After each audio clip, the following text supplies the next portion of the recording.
जय हिंद दोस्तों, उम्मीद है कि आप सभी लोग अच्छे होंगे। इस चैनल पे आप सभी लोगों का हार्दिक स्वागत है, अभिनंदन है। दोस्तों, आज की इस वीडियो में हम लोग बात करेंगे इंडियन रेलवे के द्वारा निकाली गई अप्रेंटिस के पदों पे भर्तियों के संबंध में। दोस्तों, अभी हाल ही में भारतीय रेलवे ने अप्रेंटिस के पद पर भर्ती करने के लिए नोटिफिकेशन जारी किया है और साथ ही इच्छुक उम्मीदवारों से ऑनलाइन आवेदन पत्र भरने के लिए भी आमंत्रित किया है। अगर आप भी उन उम्मीदवारों में से एक हैं जो अप्रेंटिस की नौकरी प्राप्त करना चाहते हैं तो यह भर्ती आप सभी लोगों के लिए एक सुनहरा मौका है। दोस्तों, इस वीडियो में हम लोग यह भी समझेंगे कि अप्रेंटिस के पद पर भर्ती होने के लिए आपके पास कौन सी शैक्षिक योग्यता होनी चाहिए और कब से आवेदन पत्र भरे जाएंगे और आपका जो सिलेक्शन होगा किस आधार पर होगा। इन सबको हम लोग एक एक करके विस्तार से समझेंगे। अगर आप चैनल पर नए हो तो चैनल को जरूर सब्सक्राइब करें और अपने दोस्तों के साथ भी शेयर करें। दोस्तों, इसके बारे में बात करने से पहले मैं आप सभी लोगों को पहले ही क्लियर करना चाहता हूं कि जो अप्रेंटिस की नौकरी होती है, चाहे वो किसी भी कंपनी में हो या रेलवे के द्वारा ही अप्रेंटिस की ज्वाइनिंग क्यों नहीं कराया जाए, परंतु आपका जो नौकरी होता है यह परमानेंट नौकरी नहीं होता है या संविदा की भी नौकरी नहीं होती, यानी आउटसोर्सिंग की भी ये नौकरी नहीं होती। इसमें सरकार का मुख्य उद्देश्य यह होता है कि बेरोजगार युवाओं को जो टेक्निकल डिग्री प्राप्त किए हैं परंतु उन्हें कोई नौकरी नहीं मिल पा रही है, जैसे ITI वगैरह हो गया, तो उन सभी युवाओं को 1 साल 1.5 साल तक रेलवे के द्वारा प्रशिक्षण कराया जाए उनके ट्रेड से संबंधित। जब वो प्रशिक्षण 1 साल तक प्राप्त कर लेंगे तो उन्हें उनके ट्रेड से संबंधित अच्छी जानकारी हो जाएगी और जानकारी होने की वजह से वो किसी भी कंपनी में आसानी से नौकरी प्राप्त कर सकते हैं और साथ ही अपना स्वयं का रोजगार भी खोल सकते हैं। आप इस गलती में मत रहिएगा कि जब आपका अप्रेंटिस में ज्वाइनिंग हो जाता है तो आपको परमानेंट या सरकारी नौकरी लग जाती है। ऐसा नहीं है। इसमें केवल आपको जब तक ट्रेनिंग आपको दिया जाएगा तब तक ही आपको वेतन दिया जाता है। जैसे ही आप बाहर निकलेंगे आपको उसमें एक सर्टिफिकेट दे दिया जाएगा और बता दिया जाएगा कि अब आपकी प्रशिक्षण पूर्ण हो गया है। तो आप अगले किसी अन्य कंपनी में जब इंटरव्यू देते हैं तो उसमें आपकी नौकरी लगने में यह सर्टिफिकेट आपकी वरीयता देती है, यानी आपको लाभदायक होता है आप सभी लोगों के लिए।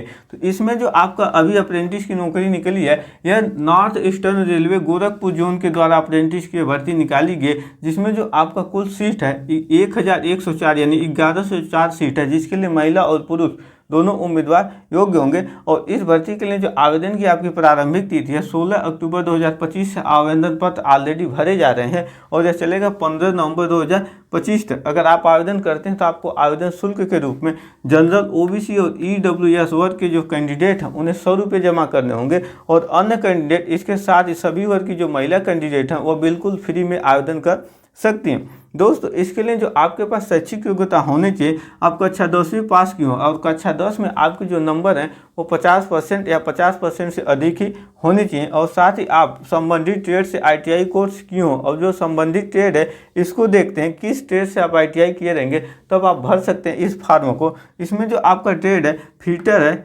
वेल्डर है, इलेक्ट्रीशियन है, कारपेंटर है, पेंटर है, मैकेनिस्ट है और टर्नर है, मैकेनिक डीजल है, इलेक्ट्रॉनिक्स मैकेनिक है। इन सभी ट्रेडों से अगर आप ITI कोर्स किए हो और आपके पास कक्षा 10 पास हैं और 10 में आपके जो नंबर है 50% से अधिक हैं तो इस भर्ती के लिए आवेदन कर सकते हैं, जिसके लिए आपकी जो मिनिमम उम्र है वो 18 साल होनी चाहिए। 18 साल की जो आपकी उम्र है 16/10/2025 को हो जानी चाहिए और जो मैक्सिमम उम्र है वो 24 साल, 18 से 24 साल के बीच में होनी चाहिए।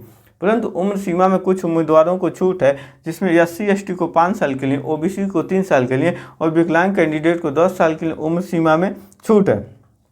यहाँ तक तो आप सभी लोगों को क्लियर हो गया होगा। अब हम लोग समझते हैं कि आपका अप्रेंटिस के अंतर्गत सिलेक्शन कैसे होगा। तो दोस्तों, इसमें आपसे कोई एग्जाम या कोई इंटरव्यू नहीं लिया जाएगा। आपके जो शैक्षिक प्रमाण पत्र है उसमें उपस्थित जो आपके नंबर है उसी नंबर के आधार पर आपको अप्रेंटिस के अंतर्गत सिलेक्शन दिया जाएगा। तो इसमें आपका पहले मेरिट लिस्ट बनेगा। जब मेरिट लिस्ट में आपका नाम आ जाता है तो आपका DV होगा, यानी डॉक्यूमेंट वेरिफिकेशन होगा, आपके शैक्षिक प्रमाण पत्रों का सत्यापन होगा, फिर आपका हल्का सा मेडिकल होगा। ये नहीं कि आर्मी का मेडिकल है, आपका SSC GD का मेडिकल खूब टफ होगा, ऐसा कुछ नहीं है। अगर ऐसा होता है तो इसमें विकलांग कैंडिडेट मांगता नहीं, नॉर्मली आपका आई वगैरह का टेस्ट होगा। इसके बाद जब सिलेक्शन हो जाएगा आपका अप्रेंटिस के पद पे तो लगभग आपको 12 महीने अप्रेंटिस रेगुलेशन के अनुसार जितने दिन का उनका टेन्योर होगा उतने दिन आपको रेलवे के प्रशिक्षित कर्मचारियों द्वारा टेक्निकल तकनीकी जानकारी वाले जो कर्मचारी हैं, जो ऑफिसर हैं, उनके द्वारा आपको आपके ट्रेड से संबंधित बेहतरीन प्रशिक्षण प्रदान किया जाएगा। दोस्तों अगर आप इस भर्ती के लिए आवेदन करना चाहते हैं तो डिस्क्रिप्शन में दिए गए अप्लाई लिंक पर क्लिक कर आवेदन कर सकते हैं, अथवा www.ner.indianrailway.gov.in इस वेबसाइट पर भी जाकर आवेदन पर सबमिट कर सकते हैं। दोस्तों इस अप्रेंटिस जॉब का जो नोटिफिकेशन है उसका लिंक भी आप सभी लोगों को डिस्क्रिप्शन में मिल जाएगा। वहां से नोटिफिकेशन को डाउनलोड कर अन्य जानकारियां भी आप सभी लोग प्राप्त कर सकते हैं। तो आई होप आप सभी लोगों को यह वीडियो अच्छे से समझ में आया होगा। मिलेंगे इसी तरह की जॉब रिलेटेड नेक्स्ट वीडियो में। जय हिंद।